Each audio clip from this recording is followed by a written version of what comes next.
General engineering में chapter number 3 start कर रहे हैं, वोल्टेज स्रोत तथा धारा स्रोत। ठीक है, ये जनरल इंजीनियरिंग चैप्टर नंबर 3 है। वोल्टेज स्रोत तथा धारा। वोल्टेज स्रोत क्या होते हैं? वे स्रोत जो किसी टर्मिनल पर, जो किसी परिपथ का जो टर्मिनल पॉइंट होता है उस पर एक निश्चित वोल्टेज प्रदान करते हैं, उसे हम लोग बोलते हैं वोल्टेज स्रोत। और धारा स्रोत वे स्रोत जो अपने टर्मिनल पर एक निश्चित धारा प्रदान करते हैं, उन्हें हम बोलते हैं धारा स्रोत। ठीक है, तो एक बार पढ़ लेते हैं स्रोत क्या होता है। स्रोत वह युक्ति है जो यांत्रिक, रासायनिक या किसी प्रकार की ऊर्जा को विद्युत ऊर्जा में परिवर्तित कर सकती है। दूसरे प्रकार से भी बोल सकते हैं हम लोग कि जो स्रोत होती है वो ऐसी युक्ति होती है, ये एक एक्टिव एलिमेंट का तत्व होता है, मतलब एक्टिव नेटवर्क का एक एलिमेंट होता है जो विद्युत धारा और विद्युत वोल्टेज को प्रवाह निर्धारित करता है।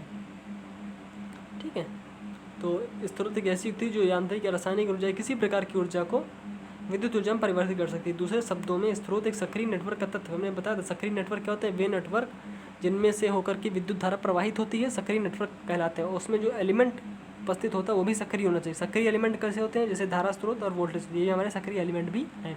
ठीक है, विद्युत ऊर्जा उत्पादन करने के लिए हम लोग विद्युत परिपथ में विभिन्न प्रकार के स्रोत उपलब्ध हैं। कौन कौन से? वोल्टेज स्रोत तथा धारा स्रोत। ठीक है, अब वोल्टेज स्रोत को हम लोग ईएमएफ के रूप में कार्य करते हैं। ईएमएफ क्या होता है? विद्युत वाहक बल। ईएमएफ को क्या बोलते हैं? विद्युत वाहक बल। तो किसी परिपथ का विद्युत वाहक बल क्या होता है? तो किसी परिपथ में एकांक आवेश को प्रवाहित करने में किया गया कार्य अथवा सेल द्वारा दी गई ऊर्जा को सेल का विद्युत वाहक बल कहते हैं। ठीक है, वही परिपथ है, उसमें एकांक आवेश को प्रवाहित करने में जितना कार्य किया जाता है, ठीक है, या जो सेल के द्वारा कार्य किया जाता है, उससे हम लोग सेल का विद्युत वाहक बल बोलते हैं। ठीक है, स्रोत हमारे दो प्रकार के होते हैं, वोल्टेज स्रोत तथा धारा स्रोत। ठीक है, और वोल्टेज स्रोत भी हमारे दो प्रकार के होते हैं, आदर्श वोल्टेज स्रोत, व्यवहारिक वोल्टेज स्रोत। और धारा स्रोत भी दो प्रकार की, आदर्श धारा स्रोत और व्यवहारिक धारा स्रोत। ठीक है, तो वोल्टेज स्रोत क्या होते हैं हमने बता चुके हैं अभी।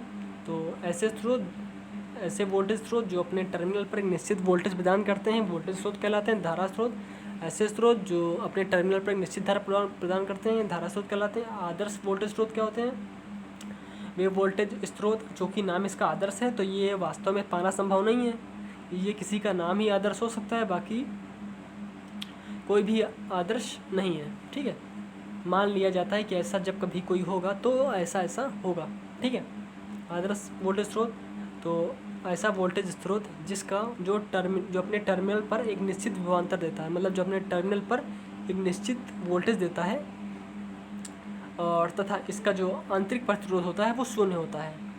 ठीक है, तो ऐसे स्रोत को हम लोग बोलते हैं आदर्श वोल्टेज स्रोत। परंतु वास्तव में ऐसा तो कोई वोल्टेज स्रोत है नहीं, जो कि कोई ना कोई वोल्टेज स्रोत होगा, उसका कुछ ना कुछ आंतरिक प्रतिरोध तो अवश्य होगा।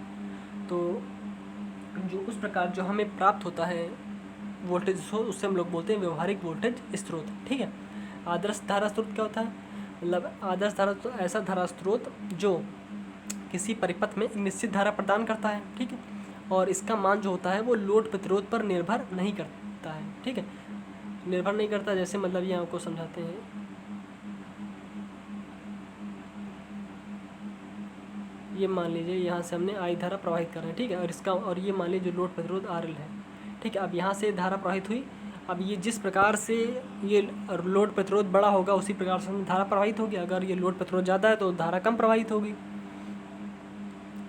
और अगर लोड प्रतिरोध कम है तो मतलब ये जो आई है ये RL के ऊपर निर्भर करता है, मतलब जिस प्रकार से बढ़ेगा उस प्रकार से इसमें धारा का परिवर्तन होगा। चूँकि आदर्श है तो ये इस पर निर्भर ही नहीं करेगा कि लोड प्रतिरोध कितना हो, परंतु वास्तव में संभव नहीं है। जिस प्रकार से हम लोग लोड प्रतिरोध बढ़ाते हैं घटाते हैं तो उस प्रकार से हमारी धारा में परिवर्तन होता है। और रियल लाइफ में जो ये परिवर्तन होता है इसे हम लोग बोलते हैं व्यवहारिक धारा स्रोत। ठीक है, तो अब एक एक के बारे में पढ़ लेते हैं। वोल्टेज स्रोत क्या होता है? देखिए वही लिखा है, वह स्रोत जो अपने सिरों पर टर्मिनल पर एक निश्चित वोल्टेज प्रदान करता है वोल्टेज स्रोत कहलाता है। ठीक है, आदर्श वोल्टेज स्रोत क्या होता है? आदर्श वोल्टेज चूँकि नाम ही आदर्श है तो मतलब ये संभव तो है नहीं, तो वह वोल्टेज स्रोत जिनका टर्मिनल वोल्टेज सदैव स्थिर रहता है, मतलब जो अपने टर्मिनल पर निश्चित वोल्टेज प्रदान करते हैं तथा उससे प्रवाहित होने वाली धारा पर निर्भर नहीं करता है। जो आदर्श वोल्टेज है जिससे प्रवाहित होने वाली धारा पर निर्भर नहीं करता है तथा ये हमारे आदर्श वोल्टेज, इसका आंतरिक प्रतिरोध शून्य होता है। चूँकि कोई भी ऐसा वोल्टेज स्रोत नहीं है जिसका आंतरिक प्रतिरोध शून्य हो, चूँकि आदर्श है तो हम लोग मान सकते हैं। ठीक है, तो इसका डायग्राम देखते हैं। ये मान लीजिए वोल्टेज स्रोत है ठीक है। ये माइनस ये प्लस, यहाँ से हमारी धारा प्रवाहित होती है। और इसका ग्राफ कैसे बनता है? इसका ग्राफ एक सीधी सरल रेखा प्राप्त होता है कि मतलब ये धारा पर निर्भर नहीं कर रहा है, ठीक है। अगर धारा पर निर्भर करता तो कुछ ऐसा जाता। अब चूँकि ये और ये जितना नीचे जाता है ना, ये जो ये है, ये हमारा आर के प्रतिरोध के बराबर ही होता है। यही हमारा व्यवहारिक धारा स्रोत व्यवहारिक वोल्टेज स्रोत में होगा, ठीक है। पढ़ते व्यवहारिक चूँकि आदर्श वोल्टेज स्रोत वास्तव में प्राप्त करना संभव नहीं है, क्योंकि इसका ऐसा कुछ ना कुछ वोल्टेज स्रोत होगा जिससे कुछ ना कुछ आंतरिक प्रतिरोध अवश्य होगा, तथा इन्हें व्यवहारिक वोल्टेज स्रोत बोलते हैं, ठीक है। और तथा इनका टर्मिनल वोल्टेज लोड धारा पर आधारित होता है, ठीक है। और ये लोड धारा पर निर्भर करते हैं। उसमें जो आदर्श में था वो लोड धारा पर निर्भर नहीं करते थे। स्थिर वोल्टेज स्रोत में वोल्टेज सदैव स्थिर रहता है, ये तो बात है, परंतु इसमें प्रवाहित होने वाली धारा का मान परिवर्तित रहता है, ठीक है। क्योंकि जिस प्रकार से हम लोड में परिवर्तित करेंगे उसमें प्रवाहित होने वाली धारा के मान में परिवर्तन होगा। अब चूँकि व्यवहारिक है तो इसमें देखिए, इसमें हमारा कुछ ना कुछ का प्रतिरोध होगा, तो हम इसके श्रेणी क्रम में एक आंतरिक प्रतिरोध लगा देते हैं, ठीक है, माइनस प्लस, ठीक है। और ये हमारा, और चूँकि ये हमारा आदर्श था, अब ये नीचे थोड़ा सा कर देंगे, इसका जो दूरी है ये आंतरिक प्रतिरोध के बराबर होगी, ठीक है। अब पढ़ते हैं धारा स्रोत। ये क्या होता है? वह स्रोत जो किसी परिपथ में एक निश्चित धारा प्रदान करता है धारा स्रोत कहलाता है, ठीक है। आदर्श धारा स्रोत क्या होता है? वह धारा स्रोत जो किसी लोड को सदैव एक निश्चित धारा प्रदान करता है तथा धारा का मान स्थिर होता है, आदर्श धारा स्रोत कहलाता है। मतलब वह धारा स्रोत जो किसी लोड को सदैव एक निश्चित धारा प्रदान करते हैं, ठीक है, तथा और इसका मान लोड प्रतिरोध पर निर्भर नहीं करता है। मतलब लोड कितना भी हो उस पर निर्भर नहीं करेगा, ये अपनी पूरी धारा देगा, ठीक है। तथा इससे निकलने वाली धारा का मान सदैव लोड पर निर्भर नहीं करता है। इसका आंतरिक प्रतिरोध अनंत होता है, चूँकि वास्तव में ये संभव नहीं है, क्योंकि चूँकि कोई भी अगर धारा किसी लोड पर जाएगी तो उस पर निर्भर करेगी, जिस प्रकार से वो लोड होगा उस प्रकार से वो अपने मान को परिवर्तित करेगी, ठीक है। इसका ग्राफ कैसे बनेगा?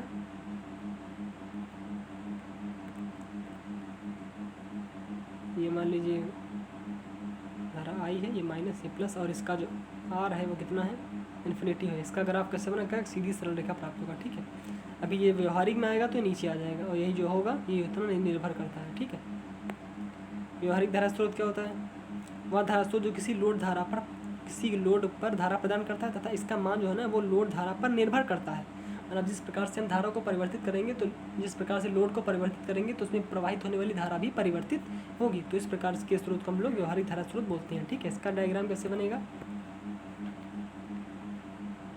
ठीक है, ये हमारा आई हो गया। इसके समांतर क्रम में हम एक आर प्रतिरोध लगा देते हैं, ठीक है। ये माइनस से प्लस, यहाँ से धारा गई, प्रवाहित हुई, इधर आके आ गई, ठीक है। इसका मान जो है ना वो लोड प्रतिरोध पर निर्भर कर रहा है। अब चूँकि इसका ग्राफ इस प्रकार से आदर्श का ऐसे बढ़ रहा था और ये नीचे इधर बढ़ गया, ठीक है, क्योंकि निर्भर कर रहे हैं, ठीक है। अब पढ़ते हैं किसी भी वोल्टेज स्रोत को धारा स्रोत में बदलना या धारा स्रोत को वोल्टेज स्रोत में बदलना। तो हम लोग किसी भी वोल्टेज स्रोत को धारा स्रोत में परिवर्तित कर सकते हैं, और किसी भी वोल्टेज स्रोत को धारा स्रोत में और किसी भी धारा स्रोत को वोल्टेज स्रोत में परिवर्तित कर सकते हैं, ठीक है। यदि कोई धारा स्रोत से निकलने वाली धारा का मान आई आंतरिक प्रतिरोध आर आई हो, ठीक है। परिवर्तित करने का नियम देख लेते हैं। पहले क्या करते हैं, यदि कोई हमें ये धारा स्रोत इस प्रकार से दिया है, ठीक है, और इसके समांतर क्रम में श्रेणी क्रम में एक प्रतिरोध लगा है, ठीक है। तो धारा यहाँ से गई, यहाँ पे आ गई, तो हम इसके सिरे पर वोल्टेज निकालेंगे। जो वोल्टेज निकालेंगे वही हमारा वोल्टेज स्रोत हो जाएगा। तो हमने निकाल लिया V बराबर क्या होता है? V बराबर आर आई होता है। तो V बराबर आर आई ये हमने निकाल लिया। अब इसको हम लोग क्या करेंगे, ये हमारा बन गया वोल्टेज स्रोत। अब हम यहाँ पर